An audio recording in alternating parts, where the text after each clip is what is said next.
Live. All righty. You are looking live at Sold Out MetLife Stadium, where today the 16-0 playoff bound New York Giants will be taking on the 0-16 Miami Dolphins.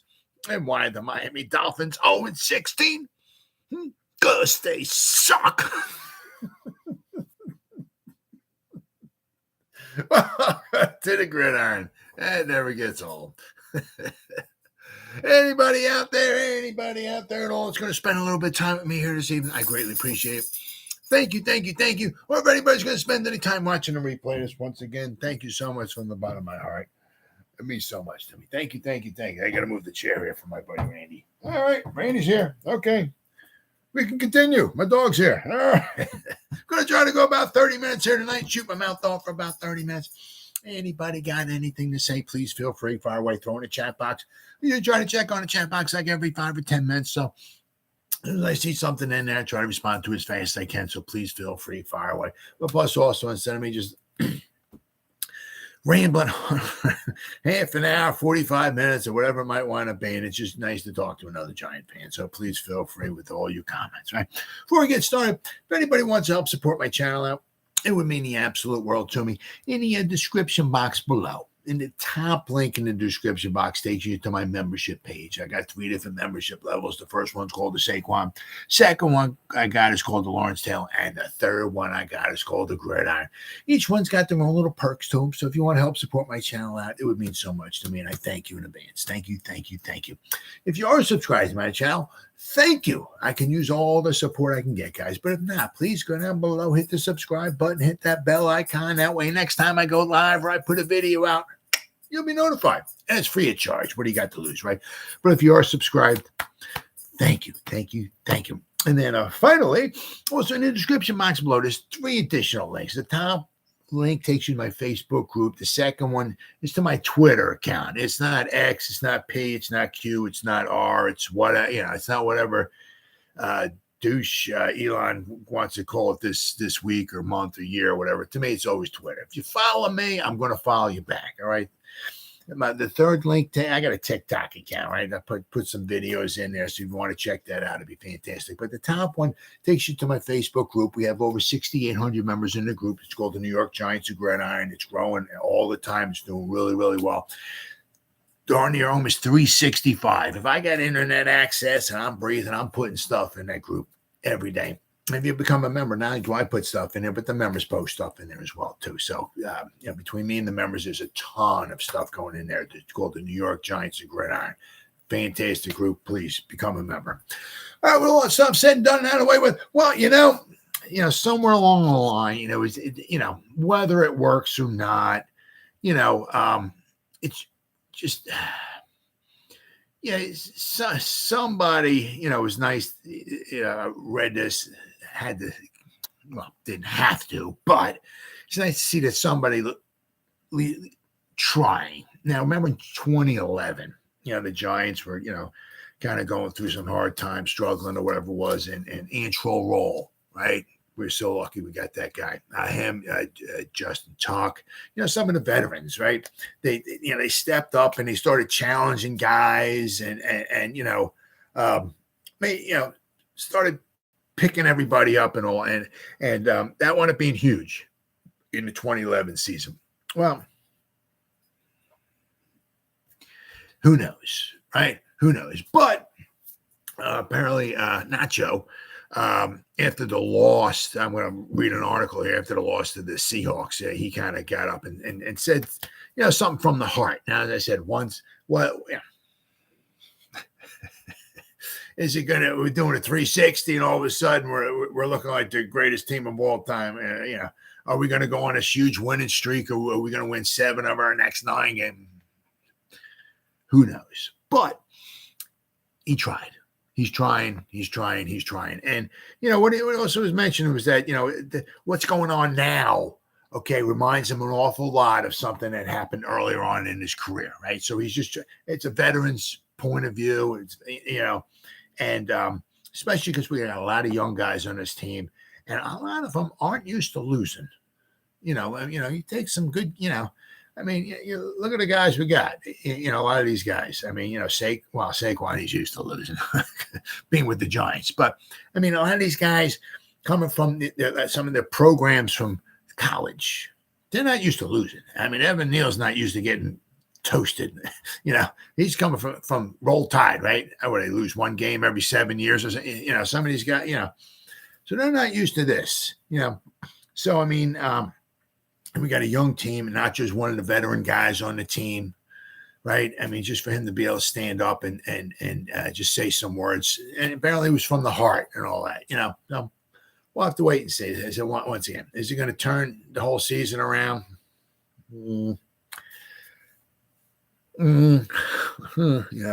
I mean, the problems we have on the offensive line, I can't even I don't even have words for it. That was one of my next. We called the two Jaylen, and that I was saying to myself, we ever got to call the Jaylens up from the practice squad? Holy cow, Batman! Oh, we could be in some huge trouble here. So, and we called the two. I'm going to get over that, and we're going to get to that in a couple of minutes. But let's see. I got 7,000. Here we go. All right. Nacho Nunez Roches delivered powerful speech Giants needed, and it was from the heart. All right. Go ahead and admit it, even if this is from the New York Post. Even if you're not the most loyal and optimistic of Giant fans, you already got them at 1-5, even though we're only week 5. Sure, the Giants are 1-3 entering Sunday's game against the 3-1 Dolphins at Hard Rock Stadium, with a road game to follow at the even better Bills next Sunday night, right, in prime time. Just what the Giants need, another primetime game. Giants are 11-point underdog to the Dolphins. 11. Last I saw was 12.5. Holy cow. And are likely to be a 2-touchdown underdogs at Buffalo. Oh, yeah. I can see that. Yeah.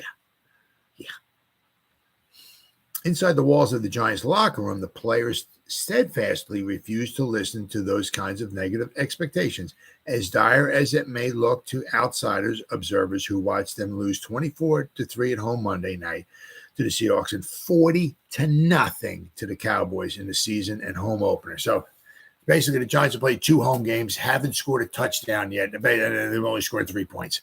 And I saw something in one of the Facebook groups that the Giants have not scored an offensive touchdown at home in 10 months. Holy cow. 10 months. Giants have played one half of good football in 4 games. Yep, which was the second half of the game against the Cardinals. As dire as it may seem for all players, the mood inside the sanctum of the locker room changed right after the home loss to the Seattle, when the Post has learned defensive lineman Raheem Nacho Nunez Roches stood up in front of the team and offered some veteran perspective from his 9 NFL seasons. And, you can't, what he's seen and done in 9 NFL seasons is rather remarkable. A lot of these guys, a ton of these guys, especially on this team, aren't anywhere near 9 NFL seasons, and a lot of these guys may not even get to 9 NFL seasons. You play 9 NFL seasons, that's a really, really nice NFL career. Nacho shared with the team. Now, this is something that kind of reminded him of a time earlier in his career. Shared with the team after the Seattle game that he was a part of the 2015 Kansas City team that started the season 1-5. And let's not forget, right? That was before, Mr.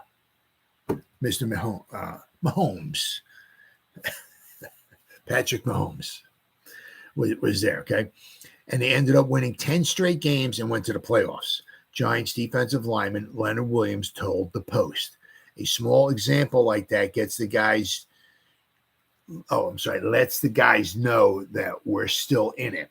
I think that's really powerful because you can only hear so much from coaches who obviously know what they're doing and know what they're saying. But when you hear it from someone that's in your locker room, it comes from a different place and you hold it a little bit more. So, the guys, we brought him in during the summer.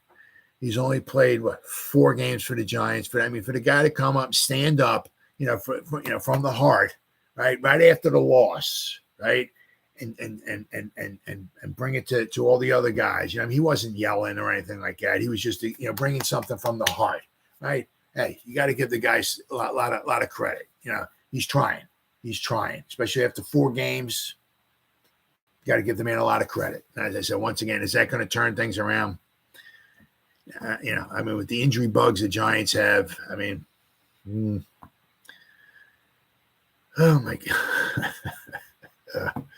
Let's not go there. Nunez Roches, 30, told the Post that as he stood inside the locker room after the loss to the Seahawks, he felt a sense of deja vu when he looked around the room and saw so many of his younger teammates wearing looks of disillusionment on their faces like he had back in 2015, right? Kansas City team would finish 11-5 and defeated the Texans 30-0 in the AFC wildcard round before they lost to the Patriots in the divisional round. He said, I was speaking from the heart, Nunez Roches said. It was just being in that moment and seeing some of the guys' faces look puzzled, like, I'm doing everything I can. Why am I not getting the result? It's one of those things where you just have to stay the course. And I just felt the need to say it. I've been there and felt that as I was like, maybe this message will touch one person. And if I found out it touched a lot more people than I thought it was going to touch. Goes back to when you were younger and your mom says, don't go over there, and you don't listen to her until one of your friends says, hey, don't go over there, Nunez Roches added. The message resonates differently when it comes from one of your peers with a different delivery. I just told them I was speaking from the heart. I felt like my message definitely got across.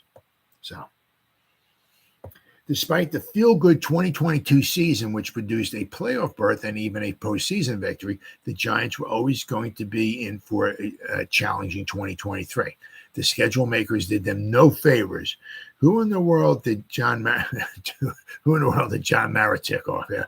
With 7 of their first 10 games on the road, including 2 in 4 days in Arizona and San Francisco.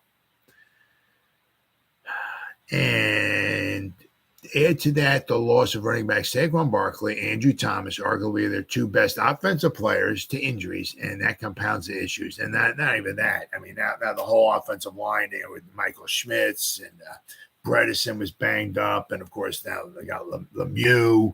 He's out as well too. And then we're bringing up the 2 Jaylens from the practice squad. Oh my goodness! One more time. Oh my goodness! It's become a migraine headache as they chase that high bar they unwittingly set. No one out there thought that the Giants were on the tier of Philly, Dallas, or the 49ers or anything like that. Former NFL guard and current ESPN analyst Damian Woody told the Post. Most people thought that the Giants overachieved and might come back down to earth a little bit. But the way they are playing right now, they are playing like one of the worst teams in the NFL. They're playing like the worst team in the NFL. Period. No one saw this type of drop from the Giants. Absolutely not. Absolutely not. Woody recalled lessons he learned from his NFL playing days in New England. Bill Belichick used to tell us all the time that each year, each team is different from year to year. Woody said, on paper, you would think the Giants got a playoff win last year and seemingly upgraded the roster, but each team is different. I think the prevailing opinion among most people is that the Giants overachieved last year. Yeah. Now they're paying the tab for that unexpected success. So, as a lot of people also mentioned, there's a good chance that the Giants, could quite possibly, upgraded the roster, maybe got better, all this stuff and everything, but maybe maybe the record might take a little step back. Right now, even if you figure, like, you look at it, like, we're playing. Say we go 1-5. That's 6 games. We still got 11 games left. Some say the Giants go 6-5. Right, they would be 7. It would put them 7-10. Right, so instead of 9-7, they're 7-10. So they upgraded their roster and they took a little step backwards. It's always it's been a rebuilding. What Shane was left with, I mean, it was certainly, without question, was going to be a little bit more than just wave the wand, and within a year or two, we're Super Bowl contenders. As we can see, obviously we're not. Obviously, as we see, there's a lot of deficiencies. Now, they're also adding on to that as well, too, right? Is that after this season's up, right? Leonard Williams, he could be gone. Now, we don't have to replace him with an all-pro or something like that, but you're going to need to replace him. What are we doing with Adoree Jackson? He might be gone. Now, if Trey Hawkins if he keeps struggling, if we let Adoree Jackson go, we're going to need to replace them, right? What are we doing with Xavier McKinney? Are we going to sign him? I mean, is he going to, are the Giants waiting to see him have a good year to step it up, get some interceptions or make some big time plays and all that before they resign him, or you're going to let him go? I forgot about Saquon, right? What are we going to do with him? Are we going to try to bring him back? Jonathan Taylor just got a deal. What was it? 13? 14, almost 14. Was it 3 years or 42? I think it was. So 14. Are they going to sign Saquon off? He gets hurt a lot. Are they going to sign him, or are they going to have to let him go then? Right. Now you got, right. Because, a running game is almost non-existent now. If we had Saquon in there, it would be a little bit different. Certainly a little bit different. But I said, after this season's over, if Taylor got paid 14, are the Giants going to fork up 14 for Saquon? I think it was 3 years, 42 with $26 million guaranteed. Giants going to do that with Saquon? Ooh, I don't know, right? And then, well, of course, now obviously, we're not even talking about the offensive line. I mean, even if, just say, I'm just saying, so I'm saying, even if the starting 5, I would say somehow Neal, by the end of the season, he's getting better, right? You can certainly see where, he might be a serviceable tackle going forward, right? And then, of course, we got Andrew Thomas, got Michael Schmitz, right? So if we can find a guard or so, right, and see if the offensive line looks somewhat serviceable, you can really, really see where our depth is sad, So I mean, you can see that obviously, without question, we got some issues, and then of course, then let's not forget, multiple guys. Next year will be Azeez Ojulari because that's his 4th season. Next year, right? He's our best pass rusher. Can't stay healthy. What are you going to do with him, right? If he continues to get hurt, are the Giants going to try to sign him? When he's on the field, he's a difference maker, but he can't stay on the field all the time. Are they just going to let him go? Then they might have to try to bring in another edge, right? You know what I mean? So you can see, where, there's still a lot of hole. We don't have a dog as far as the wide receivers. I'm not sure what's going on with Waller. Do we have a quarterback? You know what I mean? So you can see where we got a long way to go. Long way to go. Now, we got some money for next season, I said, but, you can see we got a lot of guys we're losing, and you can also see we got a lot of holes. So I'm not sure if we're going to try to just keep filling them through the draft or exactly what, but, this is far from a done thing. We got a ways to go. So Then, of course, this brings me to my next thing is that, talking about the offensive line, they brought up the two Jaylens. And I was saying to myself, man, if we ever got to bring these two guys up, wow, we could be in some trouble here. All right. They call up Jaylen. Of course, their names are spelled differently, Jalen Mayfield and Jalen Thomas, but they're two Jaylens. Giants reached down to the practice squad to shore up their ailing, to shore it up. I wouldn't say so much shoring it up, but they brought up two offensive linemen. Team announced that they have elevated Jalen Mayfield and Jalen Thomas for Sunday's game against Miami. Oh, my God. Because Andrew Thomas, Shane Lemieux, and John Michael Schmitz were all ruled out on Friday. Oh, can the Giants ever catch a break? Are we going to catch a break? I don't mean a broken bone. I mean, can we catch a break one time this year? Mayfield was a Falcons third-round pick. Okay, so, hey, right, somewhat promising, but we're gonna go over some of the numbers here, okay?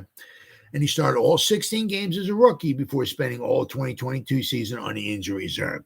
He was released by the Falcons ahead of the final cuts in August and signed with the Giants a short time later. Thomas was undrafted out of SMU this year. He spent time with the Ravens before signing with the Giants.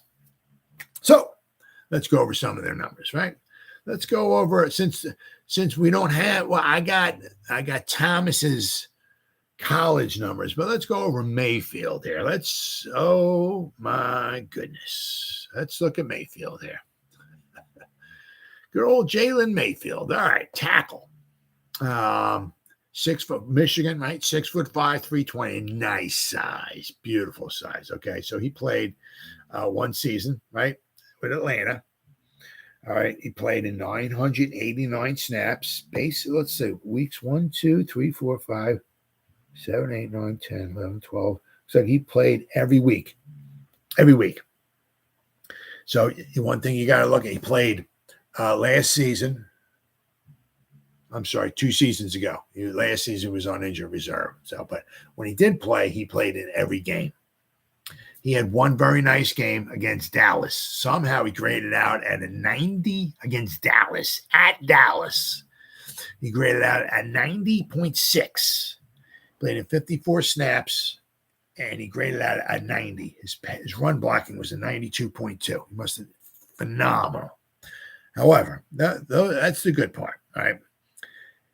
First week, actually the first game he ever played in was home against the Eagles. Okay, his pass blocking grade against the Eagles in 2021, week 1, was a 1.4. You can't get much worse than that, 1.4. This next week, he was a 31.8 pass block, and then he was a 14.6. He had a 34.8, a 40.3, a 43, a 30.7, a 35.1, a 29.7, a 48.8, and the final game of the season at Buffalo, he graded out pass blocking was an 8.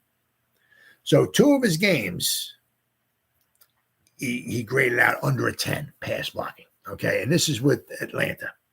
Now he's coming here to the Giants, who I'm not totally 100% sold or whatever on their coaching and all. So I'm not sure, how well he's going to do, shall we say. So if he gets in there, Mr. Mayfield gets in there, not Baker, Jalen Mayfield gets in there. Whew.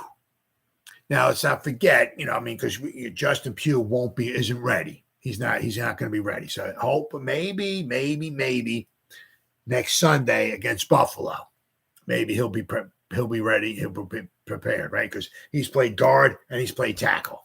So if you need some flexibility in there, all right, Pugh might be the man. So might be next week, Pugh's going to get elevated, right? And maybe we can keep the Jaylens on the practice squad. Now, Jalen Thomas, let's see, what's it? Nice size, 6'5", 311 from SMU. Okay.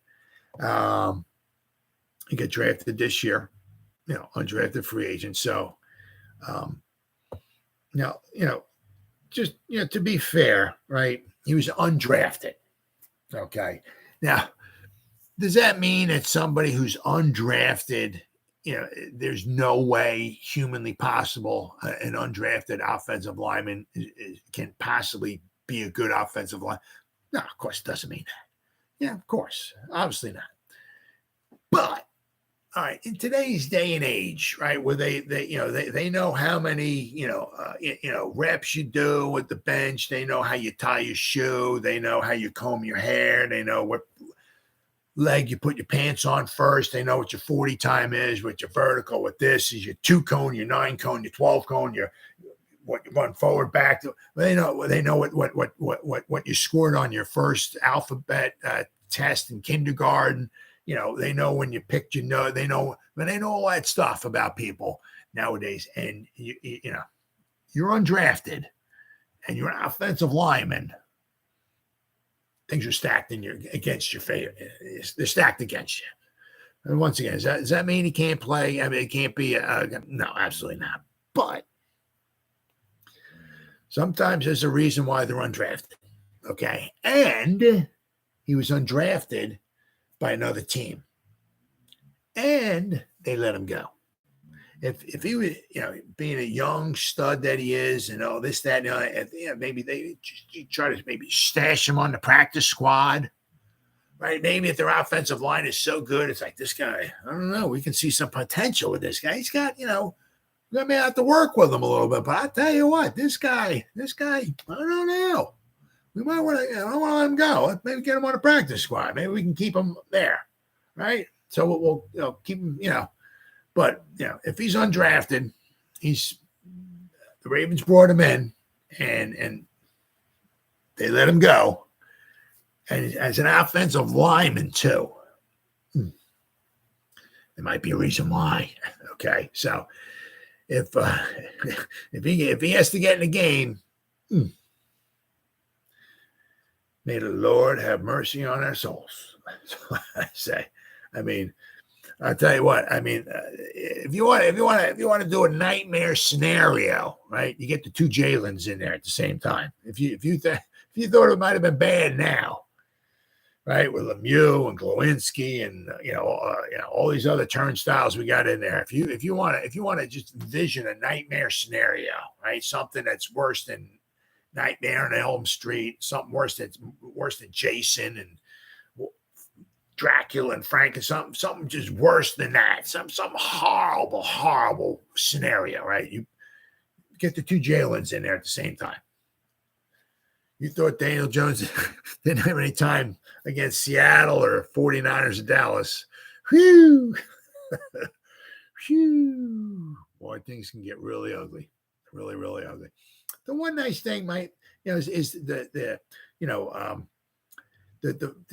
Dolphins have given up some points, right? So let's transition over to that, right? So shall we? Let's go over the preview here. All right. I got some numbers we'll go over and all that, but Giants faced a high-powered. I mean, some of their numbers are just absolutely just unfreaking believable. Unbelievable. Cornerback Adoree Jackson takes the view that Miami's outlandish point total versus Denver, the NFL's highest total in almost 57 years, can be good news for the Giants defense. Now, I forget the 2 highest point totals of all time had the Redskins in them, because back then they were the Redskins, right? And actually the regular season high total had the Giants in there. 1966, the Redskins beat the Giants 72-41. But the highest point total of all time is the 1940 championship game. The Chicago Bears scored 73 points, and the Washington Redskins scored nothing. 73-0. 1940 championship game. Score 70 points is just absolutely crazy. So Adoree Jackson said, "You just let me know they threw the ball a lot. So there's a lot of plays to be made," Jackson said. "That's how I look at it. It's a lot of opportunities to make plays with that many points going up on the board." But he admits it, 70 points is unheard of. 10 touchdowns, guys. 10. Giants haven't scored 10 touchdowns in the last 3 years combined, right? And the Dolphins scored 10 touchdowns in one game. Giants have scored, what did we score? 5 touchdowns all year? 4 games, 5 touchdowns. Of course, 2 of the games we didn't score any touchdowns. 2 games combined against two our home games, he scored 3 points. But this is what really got me. The Dolphins have compiled a slate of impressive statistics.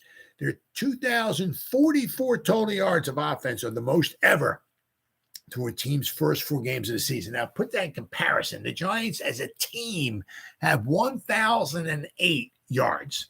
The Dolphins have more than twice the amount of offensive yards the Giants do. More than twice. The Giants barely have 1,000 yards, and the Dolphins have over 2,000 yards of offense. The Dolphins, they lead the NFL per game averages in points, 37.5, although, obviously, if you take the 70-point game out, obviously their average drops way down. But total yards, 511 yards a game, which is absolutely crazy. But, I mean, you consider they had over 700 yards of offense against the Broncos. Rushing yards, it's 176.8 yards per game. Passing yards, 334.3 yards per game. And first downs, 25.5. Miami tops the league with 20 rushes of 10 or more yards and 18 passes of at least 20 yards. That's just crazy. Tua has thrown for an NFL high 1,306 yards, is tied for the league lead with 9 touchdown passes and 114 passer rating. His second to another quarterback the Giants face, which is Brock Purdy. His quarterback rating is 115.1. Rookie, the 8 chain. Devon A-Chain tops the league with an average of 11.4 yards per carry, has 309 rushing yards, and has scored 7 touchdowns, despite missing the season opener with a shoulder injury against the Chargers. And the Chargers, I know they got an offense. I don't think the Chargers have anybody on defense. I don't think. I think they just 53 guys on offense because their defense is not very good. So, if the 8 chain, right, played the opening game, I'm not saying he would have 7,000 yards rushing, but I'm sure he would have had some rushing yards, so he quite possibly could have had close to 400 yards rushing so far in 4 games. But over 300 yards is still plenty good, and 7 touchdowns. Tyreek Hill is the 4th in the NFL with 470 receiving yards, 4 games. On just 28 catches. So that's over 50, 16, 17 yards of receptions. And he scored 4 touchdowns. Jaylen Waddle missed a touchdown fest against Denver, but has 12 receptions for 210 yards. So don't forget about him. How do the Dolphins do it? Coach Mike McDaniel has an innovative offense scheme and is a creative play call, which puts his playmakers in positions. Oh, yeah. I mean, what they do is, they like to go wide, especially running the ball wide. And obviously, they like going deep. So if you go deep, you stretch the field that way, you stretch the field this way, right? That leaves a nice, in the center. But some of their play calling is just unbelievable. I think it happened 2 times in the Bronco game.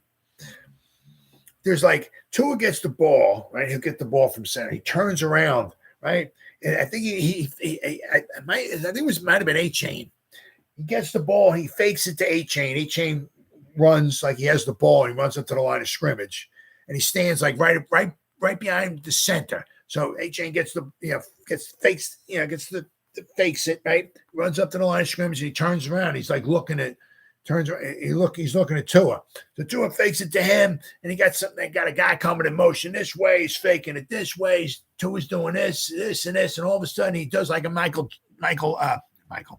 I'm just going to say Michael Jackson, a Magic Johnson kind of thing. Tua fakes it here. He's looking at this, and then he just almost no looks it. And I think it's A-Chain's standing right by the line of scrimmage because everybody's seeing Tua with the ball, and they got a guy coming in motion here. He's faking it to this guy. He's doing this. So all the defenders guys are looking at the guys running back and forth and all of this stuff, and A-Chain's standing there. So Tua just kind of goes like that, and A-Chain, one of them, he just turned around and basically walked into the end zone. And they did that 2 times. Then there was another play, which was just freaking crazy. Tua gets the ball, and they got a guy in motion, it might be like a jet sweep, right? So what they do is they send a guy in motion. Tua gets the ball. He might have been a shotgun. gets the ball, the guy comes in motion. So guy, just before he's getting to Tua gets a snap, fakes it to this guy. So they got one guy coming in motion going that way, right? He fakes it to him. So the one guy goes that way. Then there's like another guy coming this way. I think it is maybe going into the line of scrimmage, and he like fakes the ball off to him. So you got a guy going this way, another guy going this way, and then there's another guy comes in motion from this way. He flips it to him, and the guy takes off around, and then he scored. Did he score? No, he didn't score a touchdown. He got down to like the 5-yard line. Freaking crazy. Absolutely crazy. I mean, just the way McDaniels thinks this stuff up, it's unbelievable. And not to mention, of course, the Dolphins with the speed they got. But what really makes Miami's attack is speed. According to the league's next-gen stats, the Dolphins have the 6th fastest ball carrier speeds. The 6th. All 6 of them. The top 6 fastest ball carrier speeds in the NFL this season. Topped by Hill at 22.07 miles per hour. So, I mean, it's just absolutely just crazy. Now, Martindale explained exactly, what's going on here. He said, when you get horizontal, when I say horizontal lanes, you want your safety to play deeper. He said, just 2 or 3 yards deeper, because these guys are so fast and they go vertical. You want them to be able to top their routes. And that creates space in between the safety and the linebacker drops. Yep. So if you're playing back deeper, there's obviously now, going to be rocket science to figure out safeties are dropping back, or maybe a couple yards farther. Now you got more, right? More room in between the linebackers and the safeties. So then you tell your linebackers to drop deeper. Then you have your check down. So there's more space for that. So they've got they got you at all 3 different levels. They got maybe have the linebackers dropping back, right? The safeties are dropping back, which leaves up some room for a check down. Right. So even if you tackle the guy at the check down, if everybody's dropping back, you check it down. Well, the guy's going to get 4, 5, 6, 7 yards. Because, I mean, when they catch it, there's nobody by him because everybody's dropping back. You want to take away the touchdown. You want to take away the big chunks, which off of play action, sometimes those chunk plays end up breaking routes. They're tough to cover. Let's see. Anytime you're facing the track team, it's going to be tough, said Xavier McKinney. Said, you got to take great angles. You got to be great tacklers, which the Giants have had a hard time doing. And you got to have all 11 to the ball. So that's what we got to do. Tua is the centerpiece of the lethal operation. He's completed 71.3% of his passes and averages 9.6 yards an attempt, which is absolutely freaking ridiculous. I mean, you're averaging almost 10 yards a pass attempt. That is just crazy. Meanwhile, Daniel Jones is averaging like 4 yards a pass attempt, which is absolutely freaking pathetic. I remember, I think I heard somewhere McKinney, that when he spent time with Tua at Roll Tide, right? I don't think he said he ever picked him off one time in practice. Oh, and of course, then you had Dable coach Tua as an Alabama offensive coordinator in 2017. And he says, obviously he has a lot of respect for him and everything like that. Let's see. He said they got so many weapons everywhere. It's Tua, but when you get Tyreek Hill, you got Waddle, you got a lot of these fast guys. And thankfully, Claypool, who for some reason, the Dolphins are like, let's get ourselves another wide receiver in here, right? Oh, my goodness. Wow. Well, I think they might have did that because of the butt whooping that they took against Buffalo, right? They needed to go point for point with Buffalo. They couldn't do it. So that's why I think they went out and they traded for Claypool, right? So they got Claypool coming here. So if he does get in there, I mean, he's going to be in the pitch count, maybe 10 plays, maybe, because he doesn't know the offense. I mean, in a week or two's time, he'll start playing more and more plays. But if he does get in there this week, which I hope it ain't, the Giants need all the luck there or all the good fortune they can get. So if Claypool plays this week, it shouldn't be too many snaps. But I mean, could you imagine? I mean, with the running game they got, if Tua can stay healthy, I mean, having Claypool out there, Hill out there, Waddle out there, wow, oof, wow. Says the Giants lead the series with the Dolphins 7-3, including 4-1 Miami. Miami, well, the last time we played Miami, I was the judge, right? That was the first. That was 2021, I think it was. That was the first time ever that the Dolphins beat. So it took over 50 years, but good old Joe Judge managed to snap the streak. Thank you, Judge. Way to go, brother. Man, good coach. But it took the Miami Dolphins over 50 years to finally beat the New York Giants in Miami. Over 50. The Dolphins had never beaten the Giants in Miami until a couple of years ago. Oh, yeah, there you go. Yeah, here we go. It says the defeat occurred 2 years ago, 20-9 loss at Hard Rock Stadium on December 5th, 2021. So, but I mean, some of these stats are just crazy. I mean, the only thing, it's going to be really tough, obviously, almost darn near, obviously, impossible to go point for point, yard for yard, all this stuff and everything with them. But I mean, if you start looking at some of this, I will go over the defensive stats where the Giants, so you're telling me we got a chance. Well, a lot of things are going to have to go right for the Giants. But, as I said, the Dolphins are number one as far as yards gained, 2,044. The Giants are number 31, 1,008 yards. So you have the team has the most yards against the team with almost the worst amount of yards. Yards per play, the Dolphins are averaging 8 yards per play. The Giants are averaging 4 yards a play. The Giants have 8 turnovers. Dolphins have 5. Okay. Let's see, passing yards. The Dolphins have 1,337. And the Giants are number 30. So the Dolphins are number 1. The Giants are number 30. Giants have 632. So the Dolphins have more than twice as many passing yards. The Dolphins have 10 passing touchdowns. Giants have 2. 2 passing touchdowns. 9.3 yards an attempt, pass attempt. The Giants are averaging 4 yards a pass attempt, which is absolutely unbelievably pathetic. 4 yards per pass attempt. Let's see, rushing. They have 10 rushing touchdowns. Giants have 3. They're averaging 6.3 yards per rush. The Giants are averaging 4 yards per rush. But, of course, a lot of that also has to do with Daniel Jones. I mean, it's not necessarily the Giants running backs are averaging that well. I mean, it's just unbelievably horrible. Now, the thing is where the Giants might have, where they can kind of even things up a little bit, all right, is that, the Dolphins, they have some guys that on their offensive line that aren't playing. They're going to have some backups in there. So the big key would be, can the Giants get pressure? All right, now this is going to be, what is Wink going to do? Right, they got speed, all this and everything like that. How often is he going to blitz? And when he does blitz, is he sending one person? Is he going to send a couple people? Their offensive line is not the best, right? And if he sends a couple people, obviously you're going to get more pressure. But now, if you send in 6 people, you only got 5 people back there.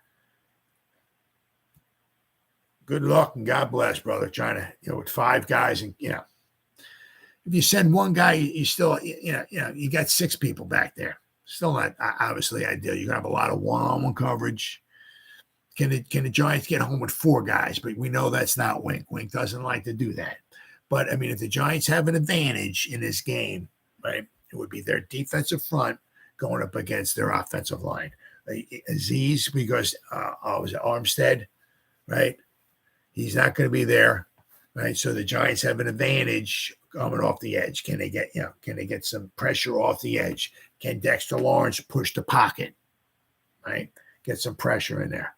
The Giants, if they have an advantage, something they can take advantage of on defense against their offense, it would be the pass rush, right?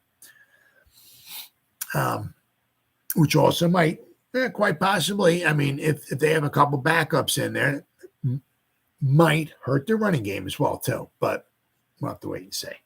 It's going to be interesting to see, how badly Wink kind of gambles, how often he blitzes. We know it's going to be a lot. How many guys he blitzes. Is it just going to be one?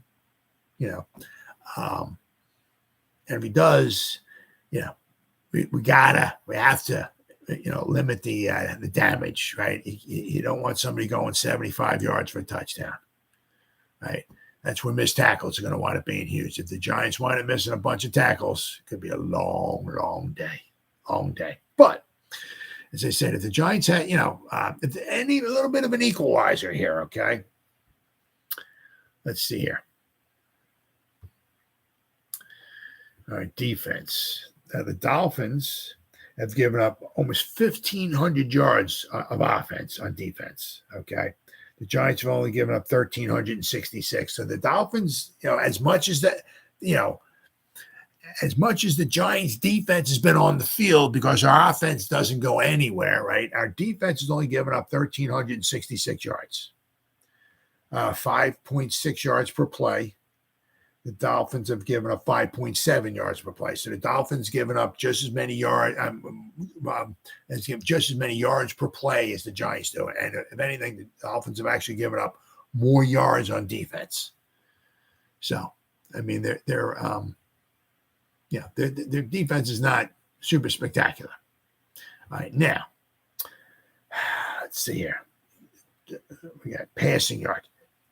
Dolphins have given up over 1,000 passing yards. There's only 4, 5, 6, 7. There's only 9 teams that have given up over 1,000 yards passing. The Dolphins are one of them. The Giants have only given up 831 yards passing. Right? We got the advantage there.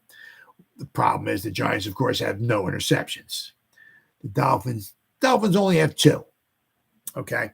The Dolphins, let's see, yards an attempt. They give up 6.8 yards an attempt. The Giants give up the same, 6.8 yards per attempt. Rushing, let's see here. The Giants give up, where are we at here? What did the Giants give up here per attempt? 4.4 yards an attempt.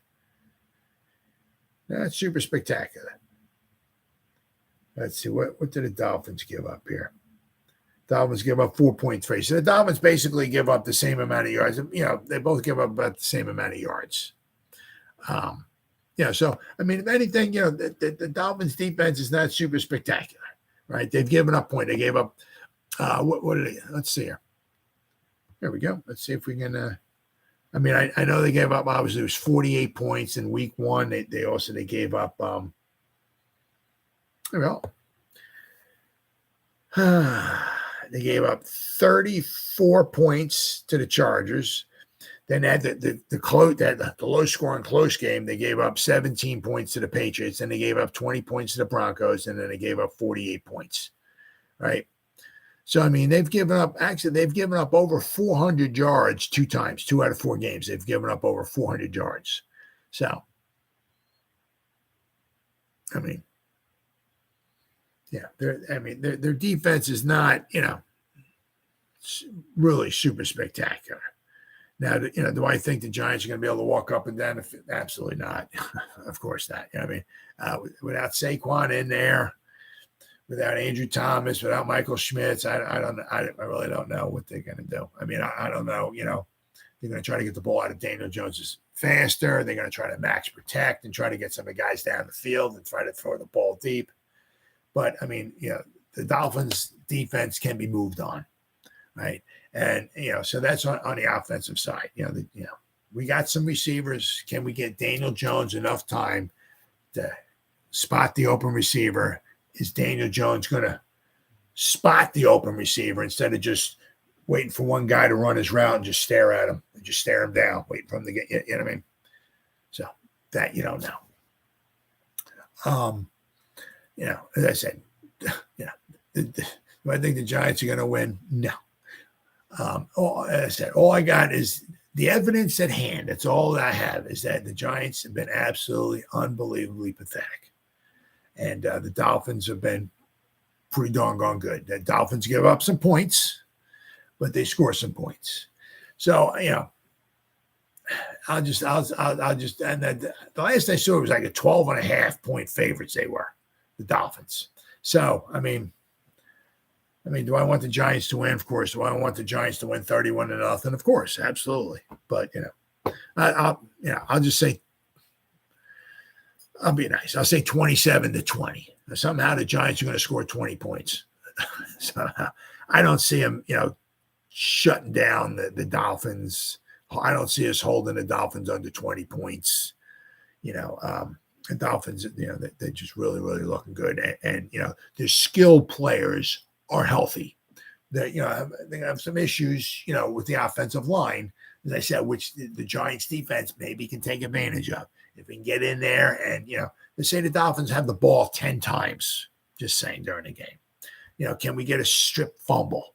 Recover? Can we get a tip ball? Or if they throw the ball, can we get an interception? Can we get our first interception of the season? Right? Can we stop a couple drives? Right? It's obviously not going to be easy. It's going to be some scoring, but I got 27-20. I think the Giants will cover, but I don't. I'm not a betting man, but I got the Giants losing 27-20. Once again, as I said, do I want them to win? Absolutely. But do I think, is this the week they're going to turn it around? Who knows? But let's not also forget, any given Sunday, anything can happen. I said, everything, all the chips, everything stacked against the Giants. Absolutely. But once again, that's why you play the games. You never know. Well, guys, it's been 51 minutes. I'll be back again tomorrow night after the game's over with. Let's hope I'm talking about the 2-3 Giants and not the 1-4 Giants. Well, as always, guys, thank you so much for spending your time. Whoever spent any time checking me out, watching me live, thank you. Or if anybody spends any time watching the replay of this, once again, thank you so much. From the bottom of my heart, it means the world to me. Thank you. As always, you guys stay safe out there and go Giants. Woo!